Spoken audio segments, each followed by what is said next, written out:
I'm Charlie Barone. I'm Vice President of K-12 Policy at Democrats for Education Reform. This is a session about the election, the 2020 election and 2021 education policy.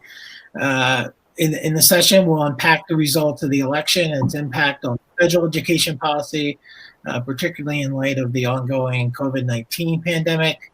Our panelists are going to weigh in on a bunch of different issues that Biden and the next Congress are going to face. We'll have time for questions. So as you have questions, you can fill them in the chat. We'll get to as many of those as we can. And we have three great panelists with us today. First, we have Denise Forte, who is Senior Vice President for Partnerships and Engagement at the Education Trust. Denise is the Senior Vice President for Partnerships and Engagement. She has more than 2 decades of experience in federal legislative and executive branches, advancing progressive education and family policy. Denise brings strategic leadership to the organization's efforts to engage policymakers and diverse coalitions of advocates in demanding and securing equity, advancing policy change at the national and state levels. She also leads EdTrust's legislative efforts, which are, of course, legendary, and is a member of the senior leadership team. So she coordinates the organization-wide advocacy agenda and strategy. Both Denise and I are alums of Congressman George Miller, so we've been in the trenches together, almost literally sometimes. Next, we have Susie Feliz, who's Vice President for Policy and Legislative Affairs at the National Urban League. Susie brings over 15 years of federal policy and advocacy experience advancing social and economic change. As Vice President, Susie leads the policy team in the development of policy priorities and advocacy strategies that advance Urban League's economic empowerment and civil rights agenda, and she serves as the Urban League's Chief Education Policy Officer. Before joining the National Urban League, Susie spent 10 years on Capitol Hill serving 4 members of Congress in both the House and Senate. And last but not least, Mike Petrilli is president of the Thomas B. Fordham Institute, and visiting fellow at Stanford University's Hoover Institution. He's also executive editor of Education Next and a distinguished senior fellow for education at the Commission of the States. Mike is an award-winning writer and is the author of The Diverse Schools Dilemma and is editor of Education for Upward Mobility. Mike helped to create the USDOE's Office of Innovation and Improvement and the Policy Innovators in Education Network. He serves on the advisory boards, including Association of American Educators and MDRC, and he lives with his family in Bethesda, Maryland. So let's get started. President-elect Joe Biden is going to enter office with a great deal to be done around the pandemic, more generally, and with education in particular. What do you panelists feel are the most important educational policy components of a Phase 4 COVID relief bill? Denise, why don't we start with you? Yeah, first, thank you for having me, Charlie. It's good to see you as always, and welcome to everybody in the crowd.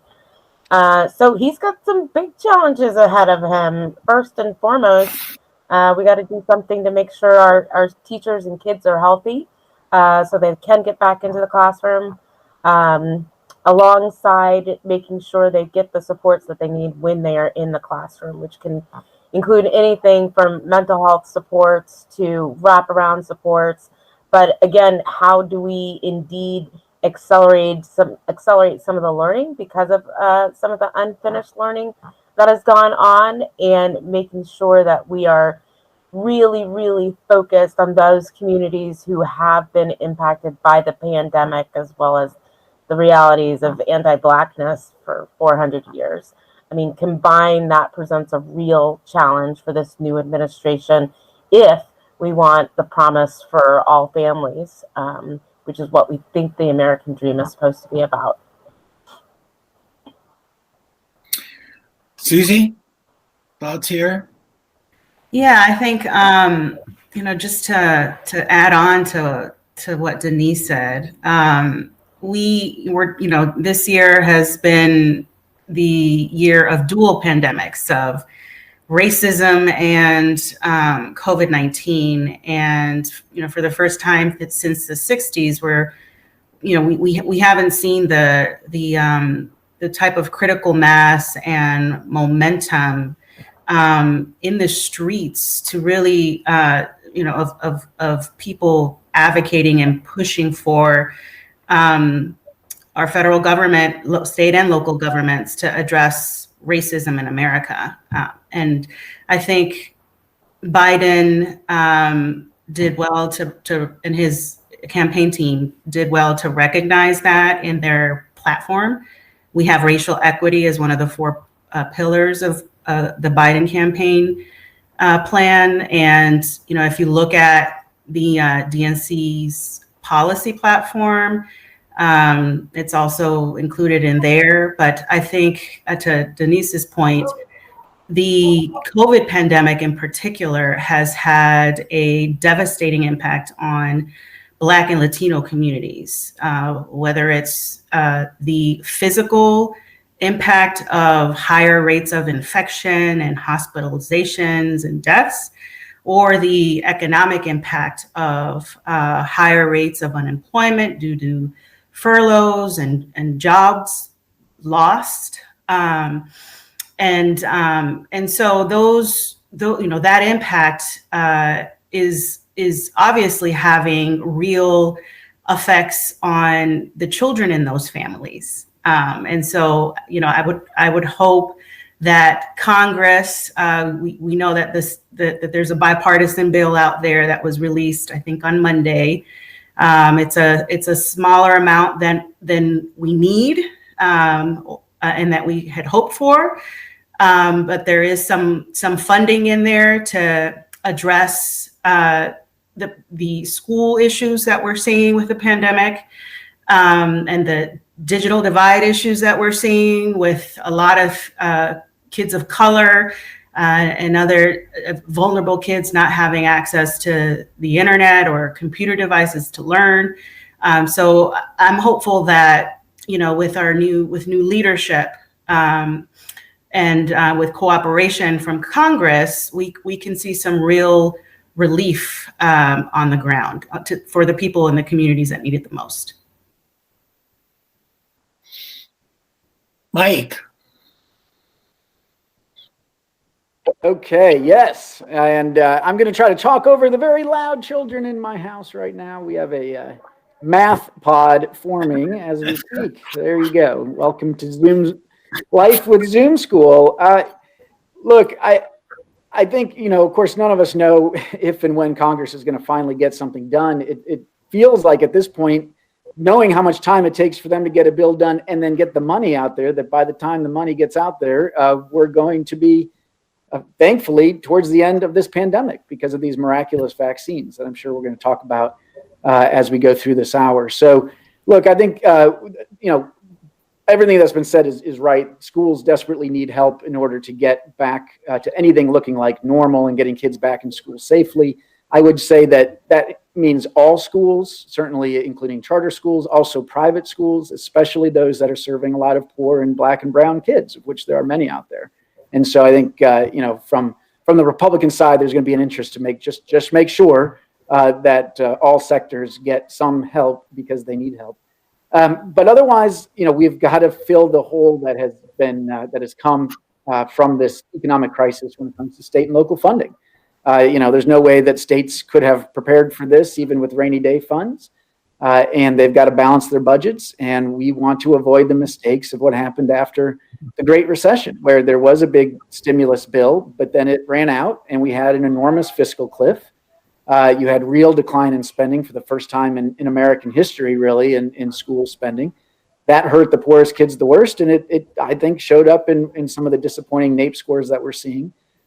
So, whether it's this next bill or the one after that, it certainly makes sense that we need to do what we can to try to make those state and local governments and therefore education systems whole.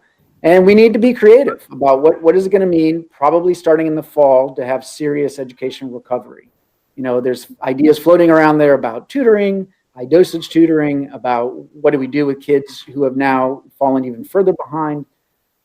We really need to push back against the impulse that schools and school systems may have to just, quote, go back to normal and proceed as normal.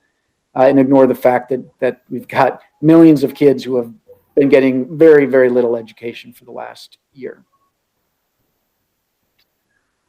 This really is a good discussion of the policy. What about the politics? I mean, Susie mentioned this bipartisan bill that got floated Monday. This is a bipartisan, bicameral group that includes people like Senator Mitt Romney on the Republican side and Senator Chris Coons on the Democratic side, as well as Josh Gottheimer from the House, who heads up something called the Problem Solvers Caucus, which is equally made up of Democrats and Republicans. And, you know, the reason to try is to help bring people together across party lines to get things done.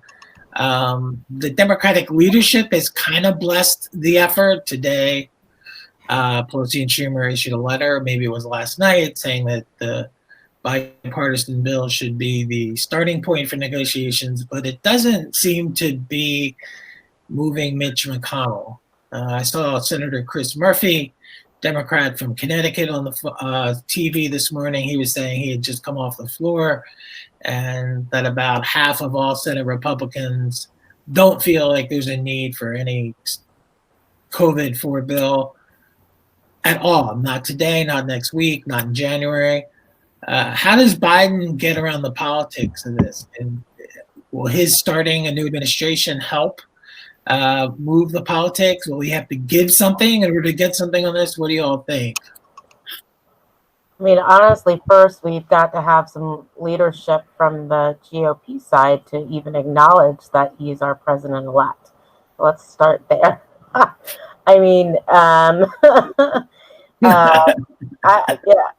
God bless him. It is going to be a major challenge. I think the one thing we all do know, though, Charlie, Mike, Susie, we know this, it is all about relationships. And it is fortunate that Senator Biden, golly, that's how far, President-elect Biden and Vice President-elect Harris have those relationships. And hopefully they are working on, reaching out to Republicans now. We hear this all the time that, when you have a one-on-one with them, they are saying, yes, he's the president. So hopefully, those conversations are starting now. Otherwise, it's going to be a real tough battle. And plus, we still have the Georgia runoff to deal with. It is, it's a far different place. And now I have my dog in the background. It's a far different place than 25 years ago, where there was a real desire to have bills pass and to work together to make bills pass. But I'm just hoping that what tends to work in Washington are those hallway conversations, floor conversations between members might be able to divine some sort of, effort, bipartisan effort that will do something for the country. Yeah, it is so frustrating to see Senator McConnell just block everything. And of course, I hope we do have a spirit of true bipartisanship, which means getting things done and compromise. Maybe things will get better after the runoff elections in Georgia. It could be that McConnell just, the Republicans don't want to do anything to upset their base in Georgia right now, including passing a bill that they might see as too much spending. So maybe on January 6th, we'll be able to get things going again.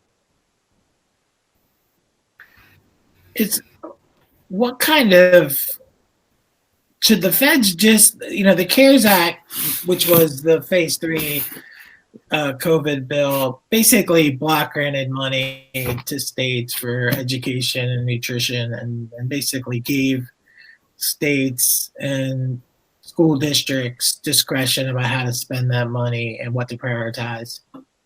This time around, particularly if we may be talking about a bigger number for education, should the feds be asking for something more concrete, an aspirational goal of every family being connected to the internet? Or Mike brought up high dosage tutoring. Should we Should the Fed say we should guarantee a pandemic pod for every child whose family wants one for their kid, even if they can't afford it? Or should we go with the more block grant kind of approach?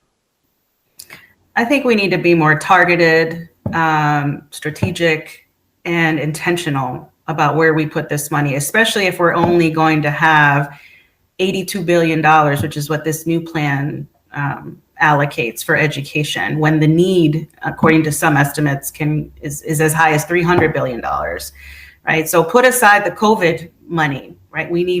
Schools need money to retrofit their classrooms and buildings so that they're socially distanced. They need money for PPE. They need money to hire additional support staff and teachers and personnel so that they can stagger their school days. That costs money. The transportation costs money. But then you also have the glaring gaps in opportunities, such as, there's 17 million children who don't have access to the internet, including one out of every 3 Black, Latino, and Native students. This is a report that the National Urban League did in partnership with Unidos and Alliance for Excellent Education and NIEA. I think it's 6 million children don't have access to an actual computer device. They're doing their work on their telephone. How do you edit documents on your screen, right? So we put the number at 6.8 billion as far as the need to address that gap. The current bipartisan bicameral proposal includes a $10 billion line item for closing the digital divide. So if we're going to have $10 billion, can we be specific? Can we target that money for schools to make sure every child has access to the internet and a laptop? I think that we can't just give the money as a block grant, or it's sort of like giving the money away and not having any accountability for it. We need to see results, because our kids are bearing the brunt of this pandemic. We're seeing it in data that shows that Black, Latino, English learners, students with disabilities, and other vulnerable kids, these are the kids that are experiencing significant instructional loss, and we need to take necessary steps to help stem that loss and get them the tools that they need to learn and succeed this year. I'll just also add that, and this is to Susie's point, what we were really lacking in the last package was transparency alongside targeting, both in the state package and in the governor's package, to know that we were focusing the dollars on those communities that need it most. Alongside the ever-present, making sure that we're not just substituting federal dollars for state dollars, right? That it is actually helping and not just used to fill the ever-growing holes that states are filling. We've been at the Education Trust really supportive of proposals that call for maintenance of effort of state spending, call for maintenance of equity. Let's make sure that we aren't cutting disproportionately those communities that are hardest hit, making sure that we are making sure those communities get the resources they need to do all the things that Susie was talking about. We all know there have been so many different estimates put out over the past several months or more on what the needs are. And sadly, I'm concerned that this new bipartisan package is just going to mean that schools, kids, families are going to have to wait even longer, because that money is not going to give them the boost that they need. And like Mike said earlier, we have got to get up to a place of recovery. But at this point, we are just falling backwards, and backwards. And I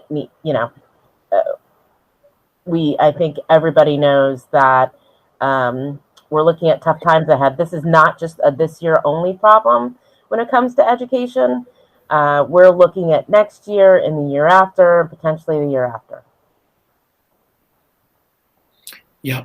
Yeah, I just hope that we don't, I understand the concern about maintenance of effort and equity. I just hope we figure out a way to do this that doesn't tie states in knots. It seems like back in the day, 10 years ago, ARRA, the Recovery Act, did a pretty good job, I think, of driving money through state funding formulas that succeeded at getting the money to the neediest places in a pretty equitable manner.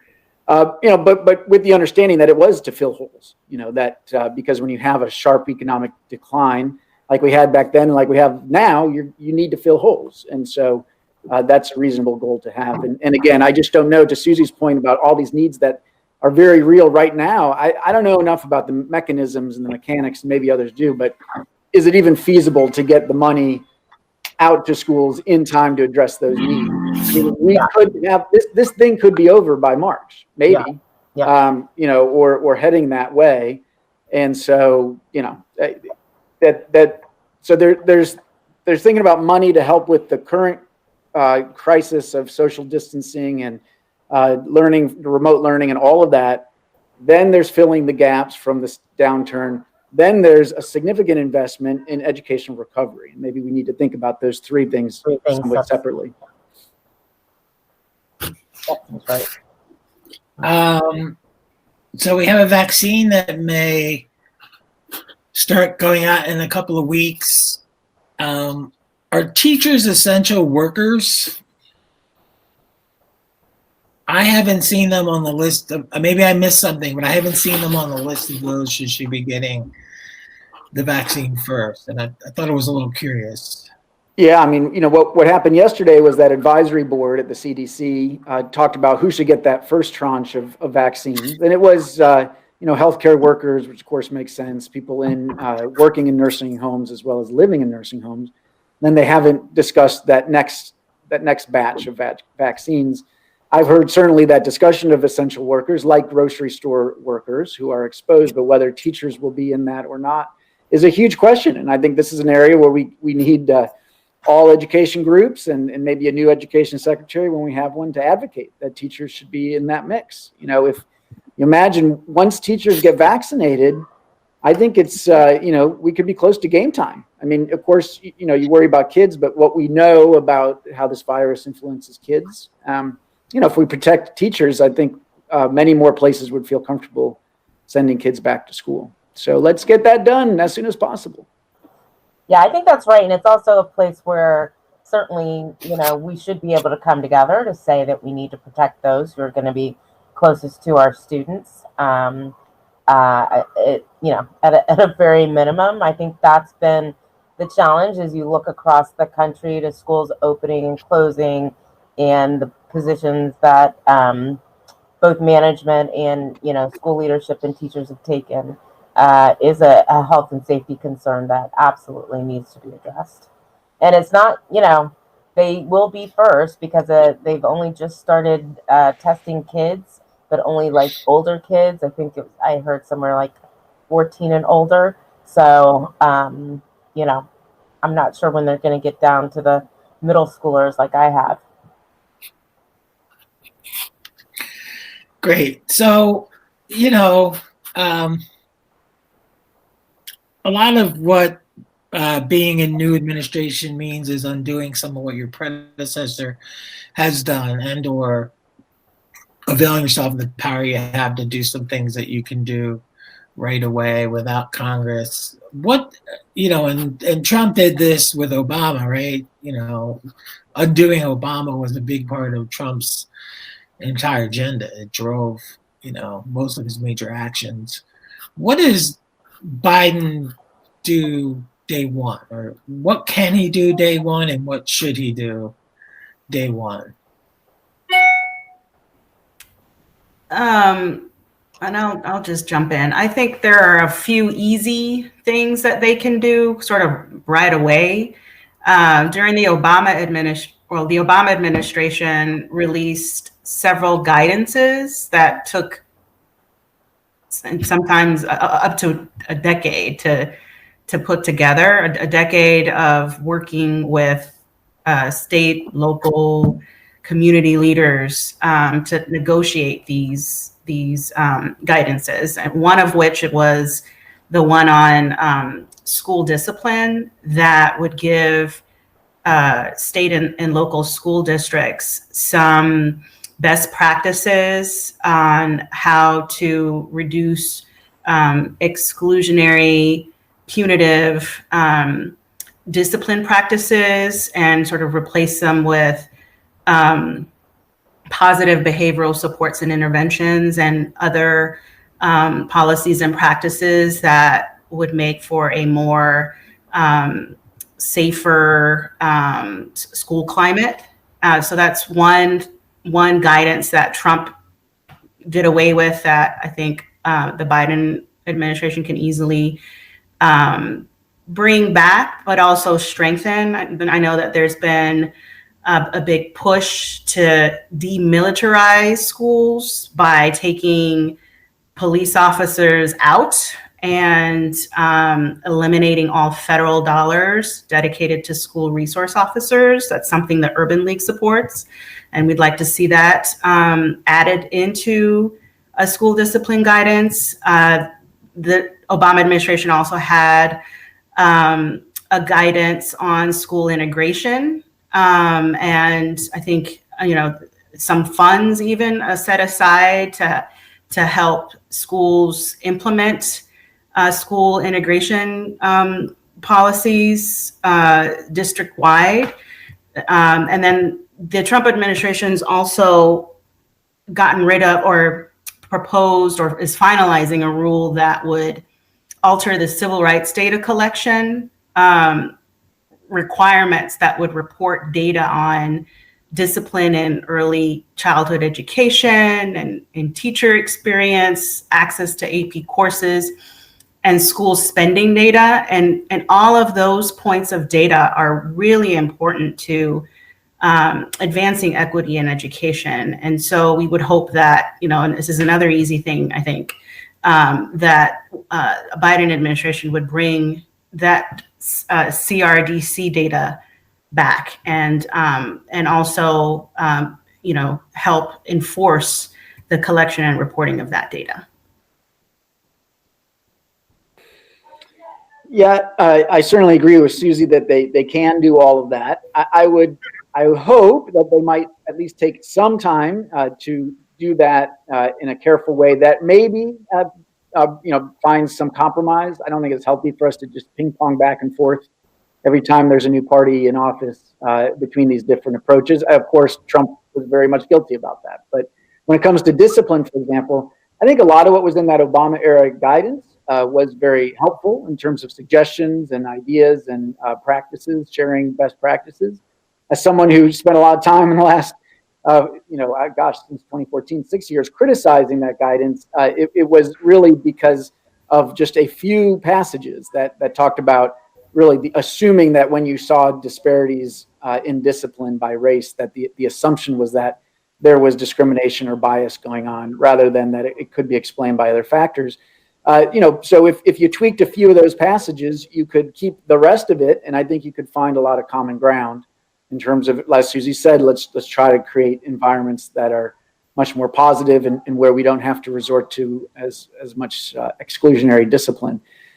Same with the Title I regulations that Trump and Betsy DeVos put out. That swung the pendulum pretty far in the direction of providing opportunities for basically accused people who are accused of sexual abuse or harassment to defend themselves. I understand many advocates think that went too far in that direction, but again, let's not swing back all the way in the other direction, where previously there really weren't basic due process rights for those accused students. So maybe the Biden folks can find a reasonable compromise there too. And to try to put these things into regulation when possible, not just guidance. So again, we can just get away from this ping-ponging that we're seeing right now. Because I can imagine at the local level, it's very frustrating to have these kinds of policies change every 4 or 8 years. Yeah, oh, go ahead, Susie. I was Oh, I was going to say, in addition to some of the policies that Michael and Susie pointed out, there was also the issue of OCR and how they do case management is something that they could certainly take a look at again. A number of higher education regulations that were problematic, that were overturned, that are definitely worth viewing again. I mean, I couldn't agree more with Mike. Like, the back and forth doesn't make sense. I would hope that even with school discipline, we don't just revert back, but we look at what we can improve. Because there has been some new thinking over the past, 3 or 4 years in that field, and new research that would be worthwhile assessing to see whether that information should be considered in new guidance. And so I hope that we have the opportunity for that as well. I mean, the thing is, and I think we've seen this more strongly than before, is that states and districts do want a partnership with the federal government, right? They have been, in many instances, looking for guidance, and the current leadership failed to provide them with that guidance. So I hope that this administration takes the opportunity to see where they can really serve as partners to states, to school districts on a number of policy areas, and ask for both their insights and contributions and have a real conversation. We have some great state leaders out there. We have some great district leaders out there. We have amazing teachers and civil rights advocates, all who can contribute greatly to a new conversation about what we want education to look like. So I agree, it shouldn't be about flip-flopping between administrations. It really should be to take an opportunity, see where we can actually make some real improvements for kids.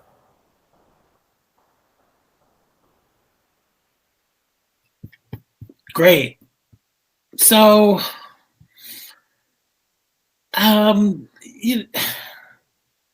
the biggest, most prominent item that Joe Biden had in his education platform was tripling Title I funding. And he had posited in his platform that part of that money would be dedicated to early childhood education, and part of the money would be dedicated to boosting teacher salaries. So I'm going to kick this to the panel in a second. 2 things before I do. The sun went down, so I'm going to get some lighting and shut my camera off for a minute. And 2, we'll take questions in about 10 minutes. So if folks have questions, they can put them in the Q&A tab that's in the bottom right quadrant of the screen, and we'll go through those at around 5 o'clock. So tripling Title I doesn't seem to be likely, but he probably has to at least try, and dedicating it to early childhood and teacher pay. Where does that go when Biden and Harris assume the presidency and vice presidency? Yeah. Go ahead, Mike. Go ahead, Denise. After you.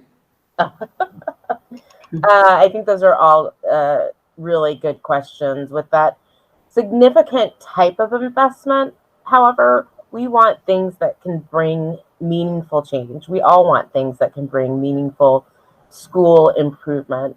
And sadly, the formula for Title I really has allowed for sort of a dilution of resources, as opposed to a concentration of resources, which is what many school districts across the country really need, is that infusion. There are some really good studies out there about what can make a difference if we are to make a new investment, something that's sizable. And I would really hope that this administration takes a look at, should we be investing in greater teacher diversity, when we know that having diverse teachers helps not just Black and brown kids, but it actually helps all kids. should be, someone mentioned early childhood education. There's no better way to get a great start, but let's make sure that all Black and brown kids have access to high quality early childhood education. So I would hope that with a big investment of new money, it's not just going out there to flood the system, but it is tied to something that has the opportunity to meaningfully change the trajectory of our children. Yeah. Look, I mean, the politics are very tough on this. It's hard to imagine Republicans going along with that unless the president-elect and President Biden makes this a big priority. That said, they've been spending like drunken sailors. So, maybe this will be a new era. And it is, this Republican Party is different from the old Republican Party in that you don't have a lot of fiscal hawks in there like you did in the past. So who knows? I would put a plug in for saying, okay, since the campaign started, we've had this huge crisis. And if you're going to do a big investment in Title I, maybe a big chunk of that needs to be on the educational recovery front, which means, hey, let's take, if you're going to triple it, take some big chunk of that for high dosage tutoring and a big federal effort on that, which in many ways goes back to the original purpose of Title I back in the 60s, which was to provide extra services like tutoring for the kids who needed it most. That to me seems like a higher priority maybe than trying to boost teacher pay from the federal level, which is, it's just going to be hard for that money to go very far.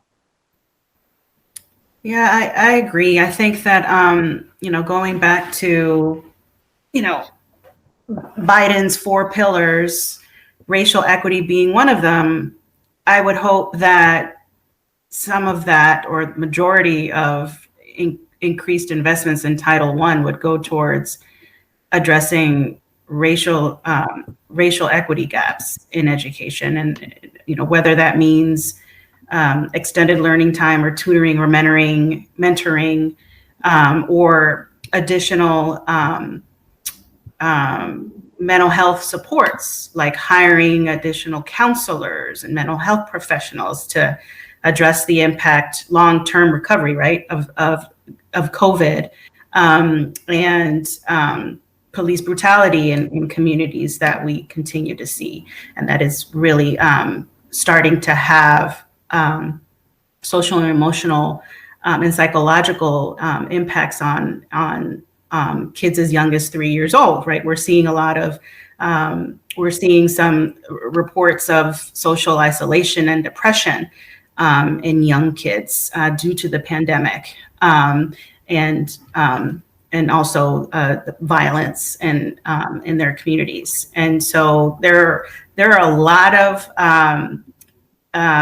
evidence-based approaches to school improvement that could be targeted to helping these vulnerable kids who are falling further behind because of the pandemic. But we know what works, and we just need to be intentional and aggressive in our approach. And that's going to require some significant investments in programs and policies at every level. Are we going to be facing a teacher shortage when school resumes full time and folks are going to come back? And if so, should there be some federal role in that? And if not, what should states and localities do? I don't see much evidence of that, Charlie. I mean, I think there was a lot of concern about teacher retirements, and the data that have been available so far haven't shown that it's really played out. Now, maybe that'll change. And in fact, there's plenty of evidence from the Great Recession and other recessions that during recessions, we tend to have more people coming into teaching, and we actually get higher quality teachers because we can be more selective. So there's your silver lining. Okay. Other panelists? Yeah, I mean, I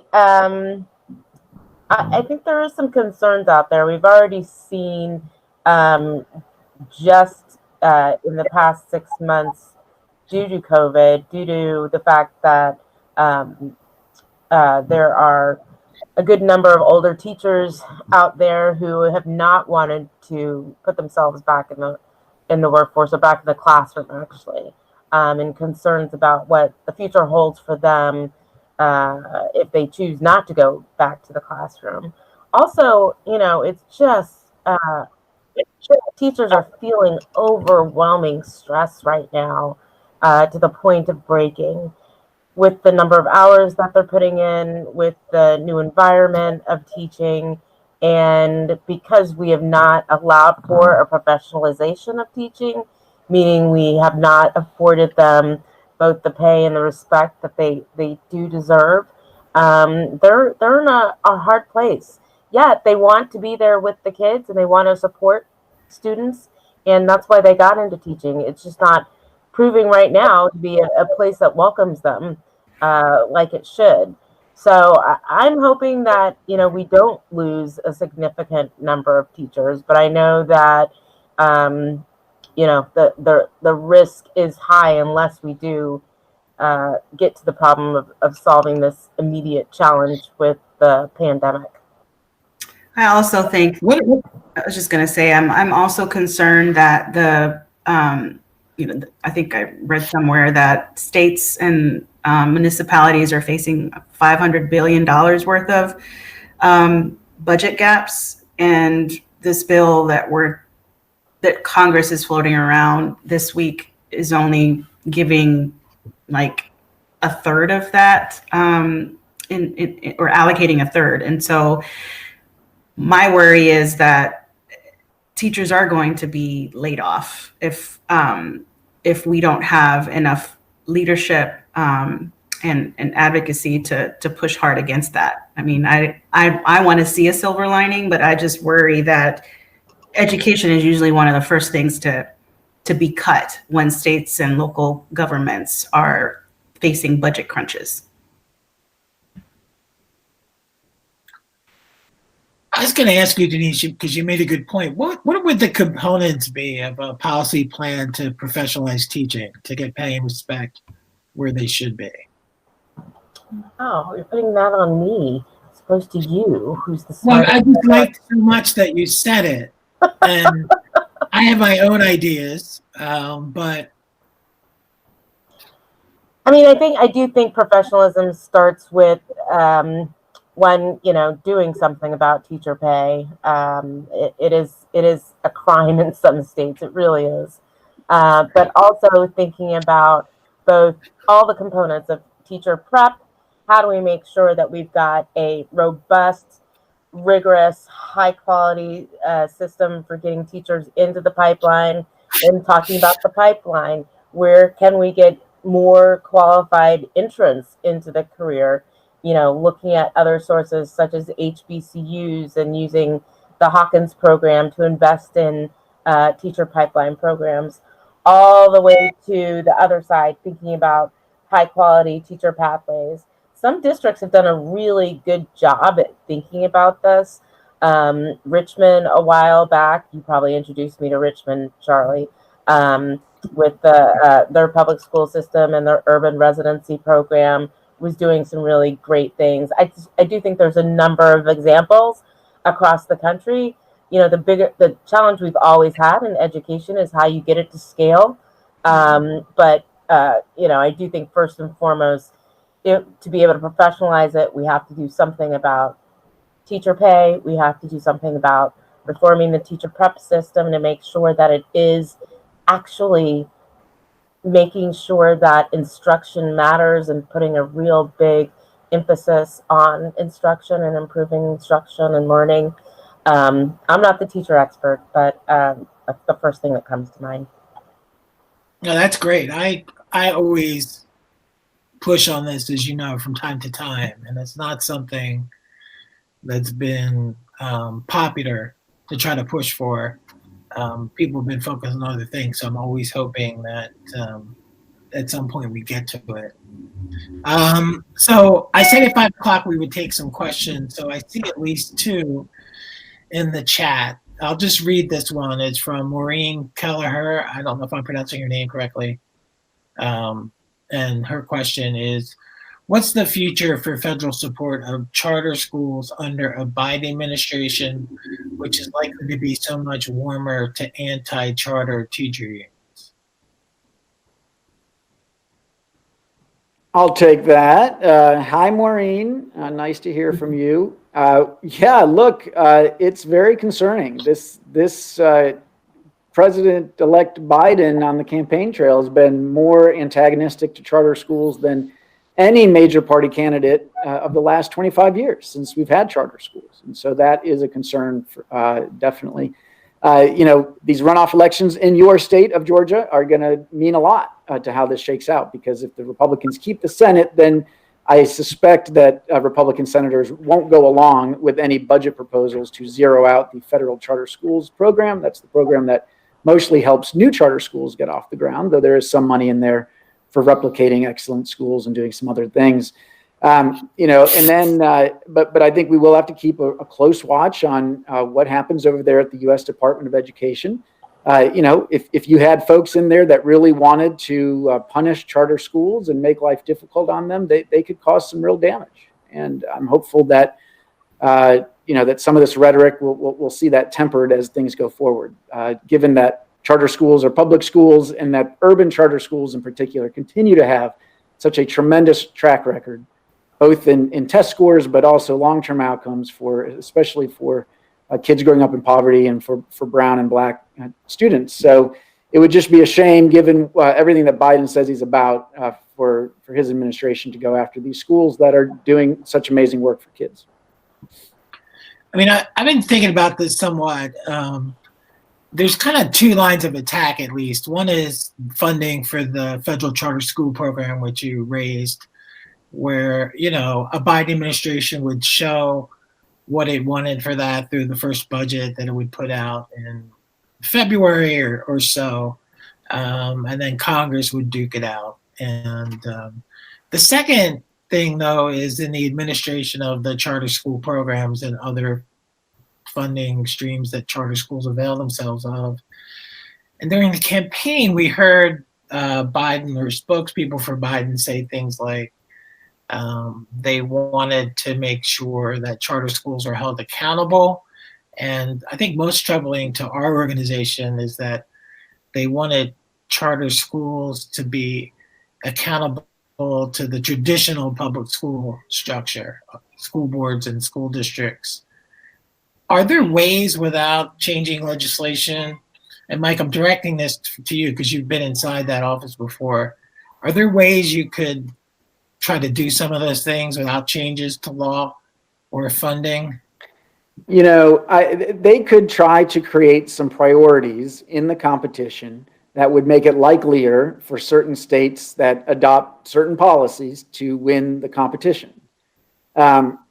But they would probably need to go through the formal rulemaking process, and they would get a whole lot of feedback urging them not to mess with success. And certainly this notion of giving school districts veto power over whether there's new charters in their geography would just be just a terrible policy, given what we know about the political opposition to charters in some of those places, even though in places where the charters are incredibly high performing, they're nonprofits, they're run by do-gooders, this is as sort of good government as you get here, is schools doing good work for kids. So they could, I hope in the end they decide to look elsewhere, and that perhaps Biden can please the teacher unions in other ways, like fighting hard for the additional funding for K-12 education that he has promised, and basically leave the charter schools alone. Okay. Second question is from Rose Martinez, who says, it seems to me from the ground level that parents are desperately seeking alternatives to the public education system and top-down approaches. Do you see an increase in school choice being a large part of education reform in 2021?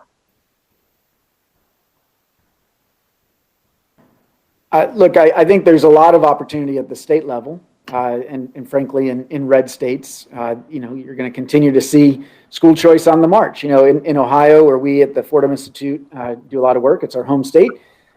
There was just a bill passed last week that's going to expand the private school scholarship program so that half the kids in Ohio are now eligible for private school vouchers. I think you're going to see that in some other places as well, all the interest in pods and savings accounts and all the like. But I think we're likely to see that it's going to go in different pathways. You're going to see red states going in one direction and blue states going in another. And I don't think you're going to see a lot under the Biden administration when it comes to expanding school choice. I mean, I think what's incredibly important to be mindful of is we do have and we should have a very strong public school sector, and I include charters in that. They're not going to go away. They are a part of many comprehensive systems in Indianapolis, DC, New York, Louisiana. But I do think the focus at this point should be about strengthening the system, making sure that we do have accountability for all kids, that we focus on enrichment and learning for all kids, with specific targeting for Black and brown kids and students from low-income communities, kids with disabilities, kids experiencing homelessness. And the fact of the matter is that in most communities, it is the public schools that will always have the majority of those kids. And whatever we should be doing to strengthen the system to support high quality access to these communities is where I hope the Biden administration will put its focus. If we are ever going to, people are calling for a reset because of the pandemic. It sort of gives me real anxiety whenever I hear reset, because I don't know what that means. So at any rate, my bottom line is let's stay focused on making sure that the children who need the supports the most are getting access to those high quality supports. Yeah, and I would just say that, the majority of our nation's public schools are students of color and low-income students. And I just, I worry if you're talking about federal investments, siphoning money away from those. And we also know that students of color tend to, are more likely to attend impoverished schools than their white classmates.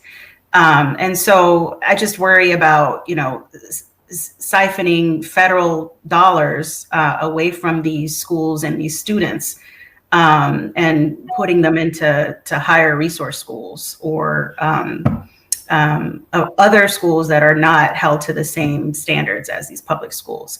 I mean, for the Urban League, we support high quality schools that, regardless if it's a public charter or a public school. We just want to make sure that regardless of the institution, those institutions are held to accountability standards and are following civil rights laws. And so those are our two biggest concerns, especially when it comes to the very limited federal dollars that we have to support our schools. And Susie, you really hit the nail on the head. I mean, EdTrust research shows that we're spending about $1,800 less per student in these high poverty communities, and that makes a difference. That's resources that show up in the form of teachers, that show up in the form of access to advanced coursework, that show up in access to college and career readiness. So those resources do matter. So thank you for calling that out. Yeah. And then the situation's even worse for those high poverty charter schools, which are underfunded in almost every city in the country by 20 or 30% in many cases, and are held accountable for results via the accountability system and for civil rights laws. So they need our help as well. So one more question. This is from Carrie Donkey or Donk. Some of the pressures on teachers and principals center on the fact that they have been asked to teach in ways most were not trained to do.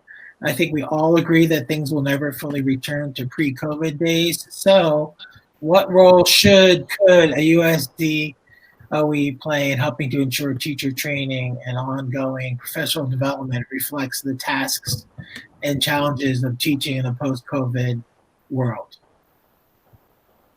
I think there's a lot of things that the Department of Education could do, starting with trying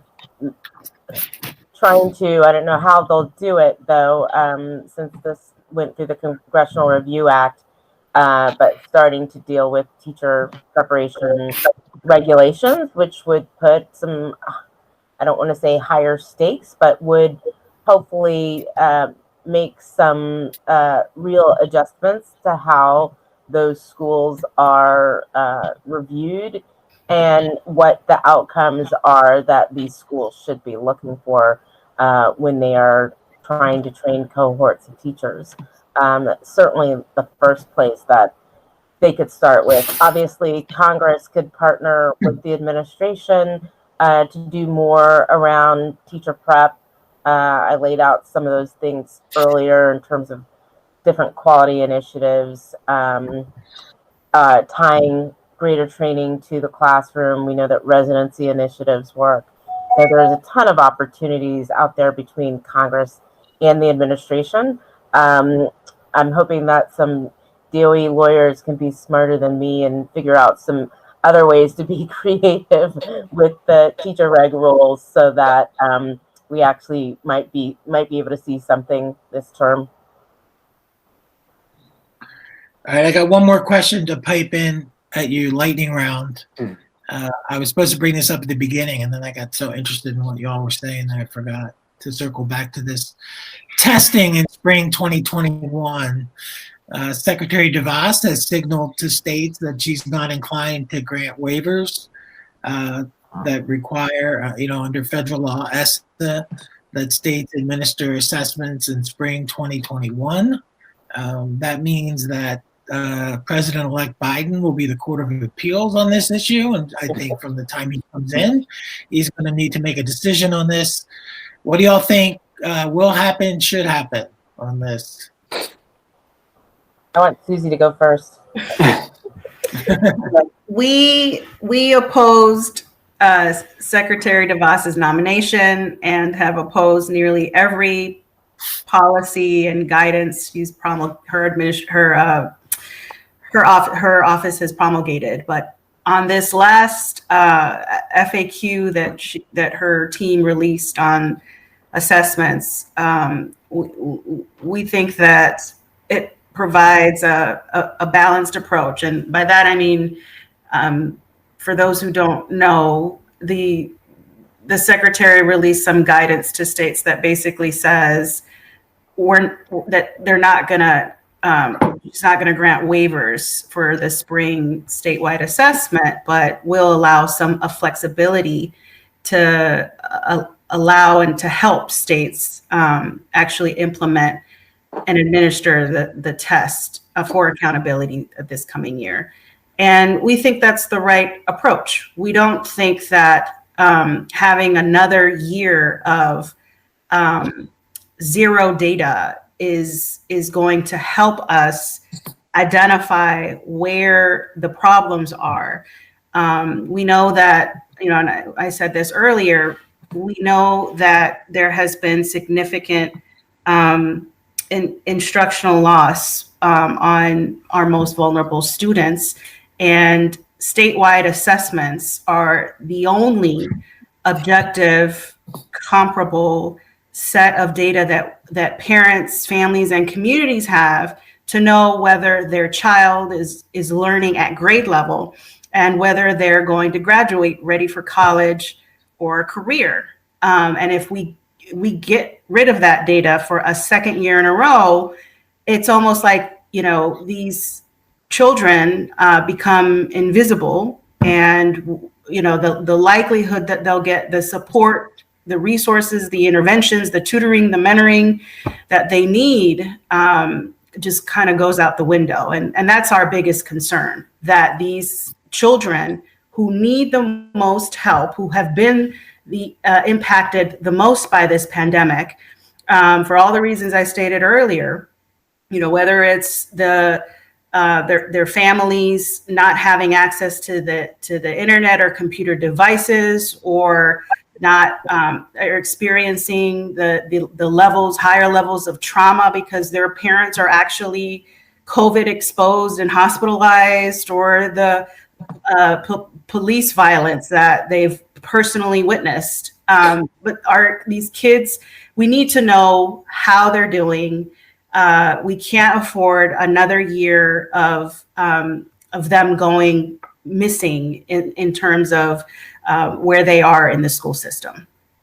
Well, Susie gets the last word today. I wouldn't disagree with a single sentence of what she said, but we are out of time.